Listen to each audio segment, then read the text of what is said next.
Alright, so today we're going to do a quick, simple install video. We got the HICTOP Dual Z kit from Amazon, and we're going to install it on this Ender 3 V2. This printer's been down for a couple of days while I got this in. Basically, what's happening, and the reason you would want to install this, don't mind the messy wiring or the masking tape.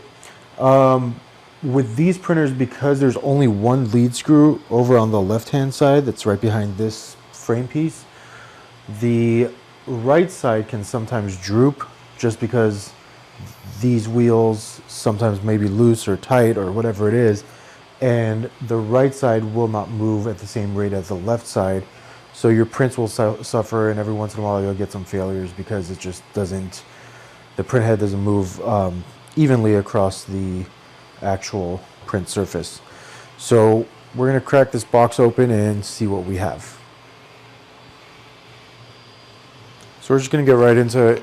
I'm opening this in real time. I haven't checked this before to make sure it's all complete and all there, but see what we end up with. This, I believe, is install instructions.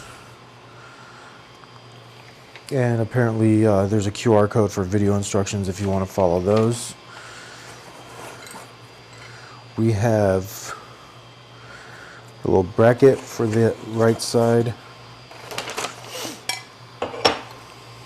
And a second one. I'm guessing this is because this kit is actually meant for a couple of different printers.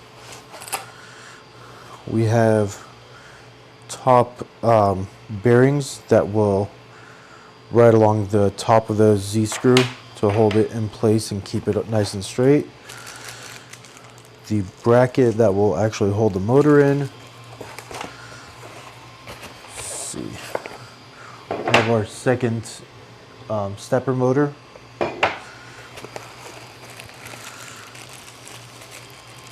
The motor coupling, the splitter cord that's going to split the signal from the printer's motherboard to the two separate motors, and a couple of Allen wrenches.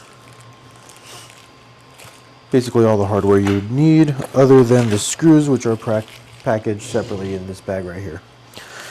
And last but not least, I'll try to get this thing out, it's kind of shoved in there, is your second lead screw. That's gonna obviously couple to the motor and help get everything lined up as it travels up and down. So let me get this printer turned around and we'll get started with this. Should be pretty simple, but let's see what happens. So we're going to start with adding this bracket here, which is going to allow for the new lead screw to actually connect to the rest of the print assembly, the gantry assembly. So what we're going to do, very simply, start by removing these screws. They actually do supply the correct Allen wrench for that, but I prefer to use this thing just because I don't like messing around with Allen wrenches too much. You do need to hold on the back side of this because these are lock nuts, and if you just try to undo it without holding the nut on the back side, it's just going to spin around in circles. And it's pretty simple, pretty straightforward, but I'm just going to kind of go. So once you get your old wheel off, your old roller off, it's going to have the little spacer, the wheel, and the bolt. You're going to get rid of the bolt, or the screw rather, and we're going to reuse the little spacer because we have to create a spacer on the opposite side. So basically what you should end up with is through the plate, through one spacer, roller, the next spacer, you should end up with a little assembly that looks like that, and that is going to basically sit in there and the nut's going to go on the other side. But before we do that, we have to remove the other rollers. So I'm just going to do that really quick right now.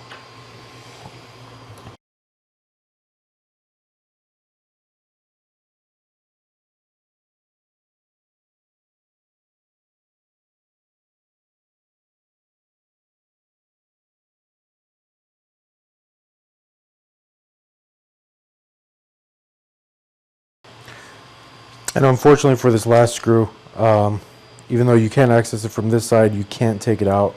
So you've got to pull the plates to be able to slide the old screw out and get the new screw in.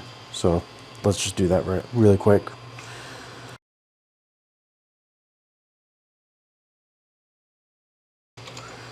Take that, and plate comes out, get our old screw out. And what we'll do is slide the new screw in there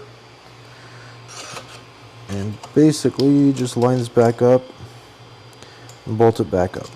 Since we can't actually access that screw, the screw head from the opposite side, this will help us free up our hands to do everything else that we have to do. Now, as you're tightening these screws up, remember that you do have lock washers on these, and remember that this is a steel screw going into an aluminum extrusion, so you don't want to over tighten that, otherwise you'll just strip it out, and then you'll have to source a new pieces for that, or end up trying to figure out how to get a nut and a bolt on there. So try not to do that. So moving right along, now that this is done, we can continue with getting all the right pieces on.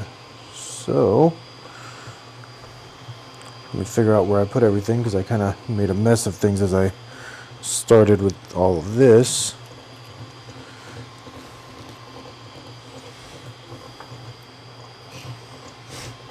Now this is going to be the one piece you are going to reuse, the one spacer that you are going to reuse, and that's because this one is the offset little spacer that will allow you to adjust for the wheel spacing in relation to the actual extrusion over there, where you don't want it too tight or too loose. So this piece is really going to sit just like that. Now the way I think this should go, the easier way of doing this in my humble opinion, is to get this piece bolted on first, get the nut on there, get it started, and then kind of slide everything else in from this side. So let's go ahead and try that and see how that works out.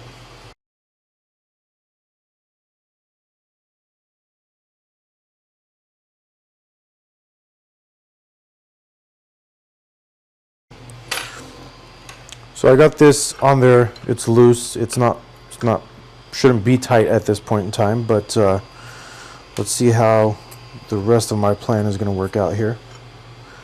We'll start with the top one. Pop in the, let's see if I can shift this around a little bit. So this might be a slightly better angle. We'll slide the screw in there.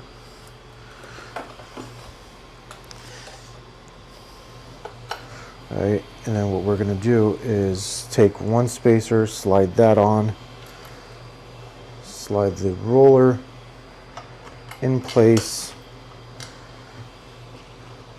slide our other spacer on, and then all of that will go, let's get that lined up, go through there. Now, it doesn't matter which way the nuts are facing. It could face either way. This is just how it was originally, so I figured I might as well leave it this way. I don't think it's gonna be an issue with anything. We'll just move this over to C. Nope, print head doesn't go that far, so we'll just do that with the other one and then start tightening everything up.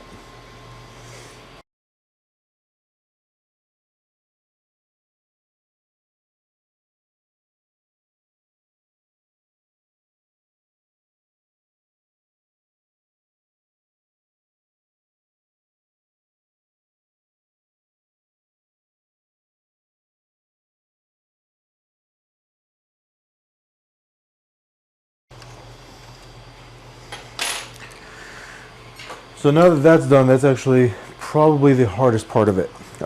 Requires the most dexterity and patience.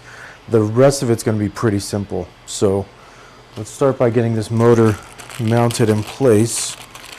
That's going to be this hardware bag right here. Oh, just dropped it.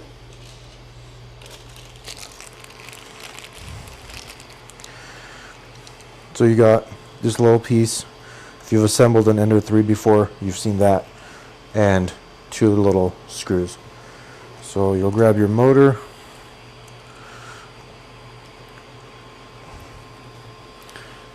Now this should sit just like this. You want your connector facing opposite, because this part's going to sit against this flat rail right here. And put in 2 screws. So you should end up with something that looks like this. I'm not going to tighten these all the way down quite yet. I like to actually mount the motor first in case it wants to shift around or do anything funky, and then tighten these down. So let's just take care of that really quick. So the little T-nuts are going to be tightened down with these guys.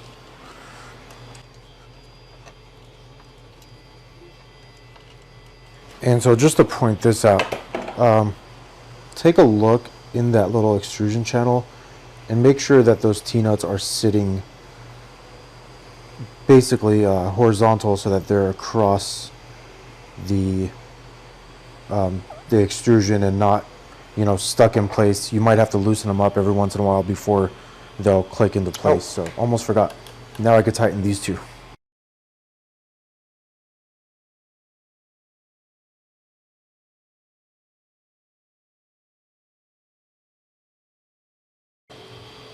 Alright, so now that that's done, we can get the coupler on here.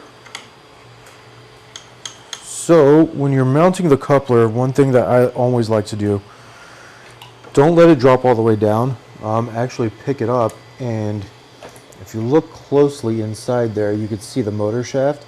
I like to make sure that that motor shaft is just below the upper half of the coupling nut, so that the motor shaft doesn't bind on the lead screw. So it takes a little bit of dexterity and a little bit of patience, but what we'll do is just basically hold it up, kind of eyeball it, make sure that it's sunk in slightly below, and we can give that a little bit. We don't want to tighten it down too much at this point. We're just going to tighten it down a little bit. We want to make sure we give it enough play in case we need to make any adjustments later on. And then we'll grab our lead screw. Just going to thread it through here. It should. Yep, there it goes. So what we want to do at this point is just make sure that this is loose enough to where this is going to want to drop pretty much all the way in, and then we'll back it off just a hair to make sure it's not completely bottomed out. Or if you did the previous step correctly with mounting the shaft coupling, you actually can let it bottom out because the motor shaft is not going to be in the way. On this particular one, it looks like we might actually have to give this a slight pry to loosen it up enough, or you could just kind of work it in there by twisting it down, almost like you're screwing it on. So let's see, maybe I'll take this and just pry it just a hair. It was a little tight, so. And this is just a little spatula, they call it, but a sharpened putty knife. Now that I'm confident that it's down where it needs to be, just gonna go ahead and tighten up this. Gotta keep switching sizes over here. We'll just go ahead and tighten this up right here. Wow, switch sizes on me. Actually, I grabbed the wrong one.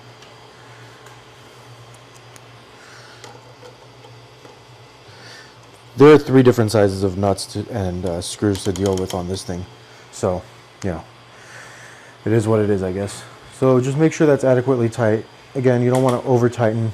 It is a steel screw going into aluminum, so you definitely can do damage.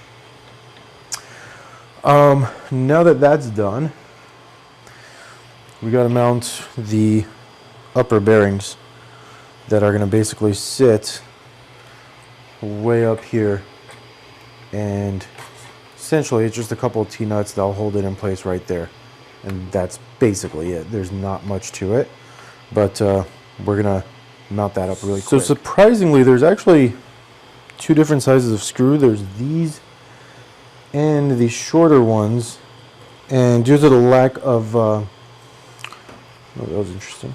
Due to the lack of instructions, I just kind of have to figure out what's what on my own. And for these top mounts, it looks like it's probably going to be the longer of the two. Let's see. Yeah, it's definitely going to be the longer screws. Let me get that prepped up so I can show you what it should look like. And really, they could have probably just done this before they even shipped it, like they did with the motor bracket. But you'll slide the two longer screws in through there. Thread these on just a little bit so that they're in place. And then here comes the annoying part. You basically have to slide this on over the top, kind of bend your your lead screw out of the way, and then you want to try to line up as best you can your T-nuts, which in this case might need a little persuasion. That's one, and there's a second one. So now that those are in, I'll just tighten these down.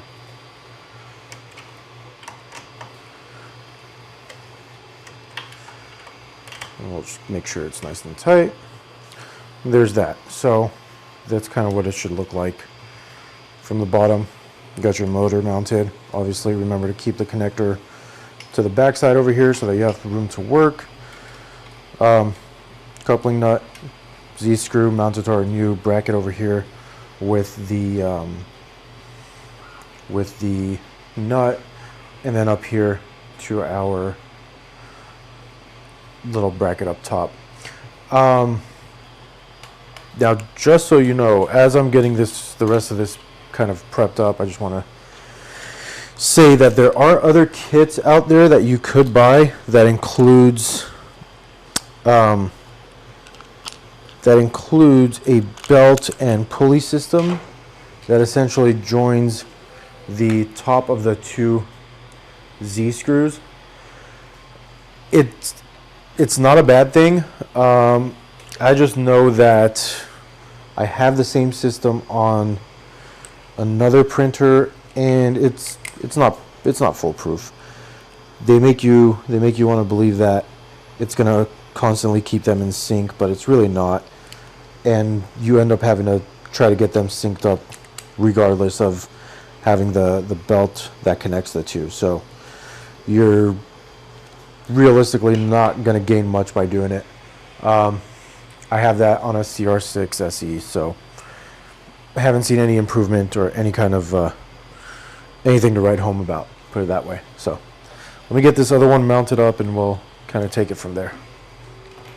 So one quick thing to note too, when you're mounting these, they should line up perfectly with the edge of this top extrusion, but just kind of let it do its thing. Don't try to force the rod one way or the other. Just let it fall where it may and tighten up those screws.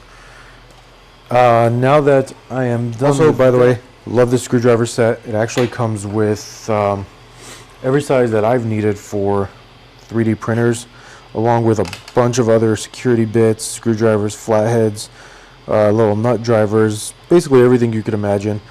I will link it in the video description if you're interested. But yeah, best purchase I ever made. I think it was like 15 bucks when I bought it, and couldn't be happier. Anyhow, now that that's done, the next part is pretty simple. You get your little Y cable, and just like it says, it's a Y cable. It'll plug into the two motors, and that end will plug into the original cable that comes on the printer. So what you'll want to do, unplug this guy from right here, and then we're just going to plug in to our splitter cable. Now obviously you can route this any which way you want. I'm not too concerned with it. I'm probably just going to zip tie it somewhere back here. You can make it a lot prettier if you choose to. Not really my cup of tea, nor do I really worry about that kind of stuff. So you just want to make sure that it will reach both motors, and let's see if it does. So we got one plugged in there, and we're going to take the rest of this cable and see what we can do.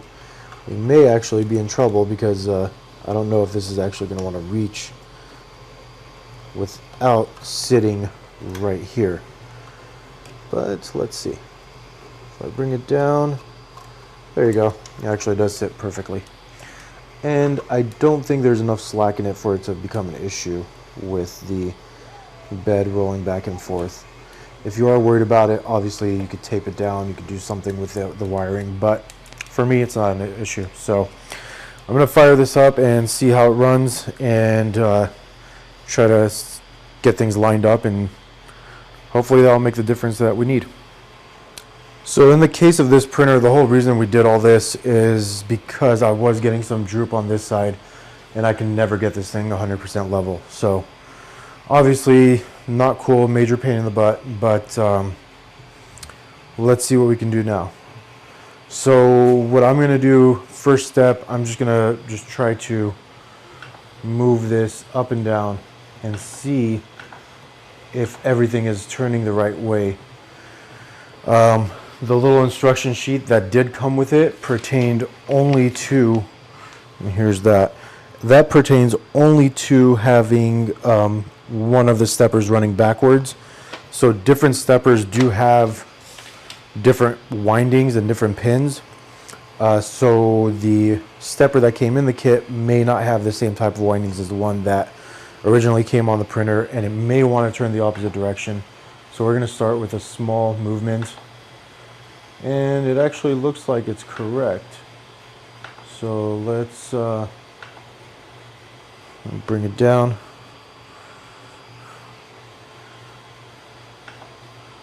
Actually, we'll have to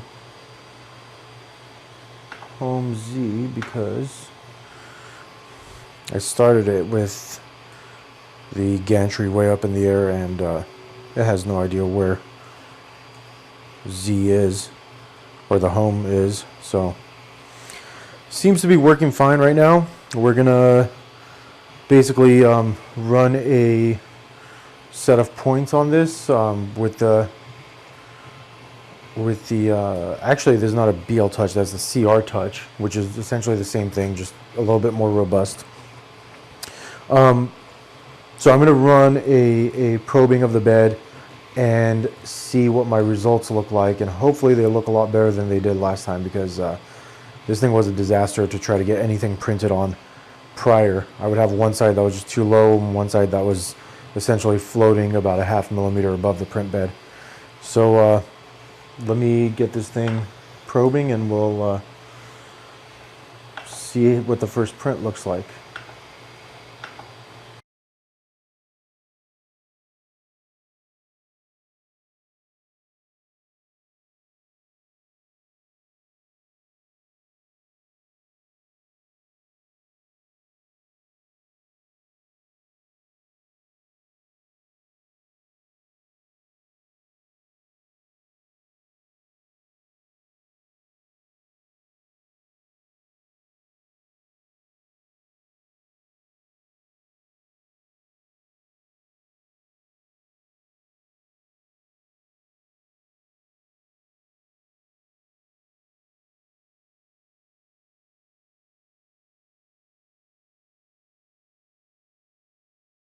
So I ended up messing with leveling nuts to get this leveled a little bit better. Because this is one of these soft magnetic plates, it's never going to be, and because it's actually quite worn, our our mesh is never going to look that good. It's just the simple fact that this has high and low spots on it from where prints have been removed and it's stretched and whatnot. So this is as good as I can get it for now, but I can definitely see that it's making a difference. I'm not having issues with the one side drooping anymore, so I'm happy with it. I think it actually did do its job. Once I replace this to glass, I'll mess with it a little bit further and get it 100% level. But for now, it did do what it needed to. And I just wanted to also show that the wiring back there that I thought may become an issue is definitely not. I mean, we're quite a ways off on both sides. So I'm not even worried about it. It doesn't have that much length for it to play. So yeah, it was well worth it. This little kit was, I think it was 40 bucks, included the motor, the wire, the brackets, the top bearings that kind of keep things lined up, and all the hardware you needed. So there's that. Thank you for watching.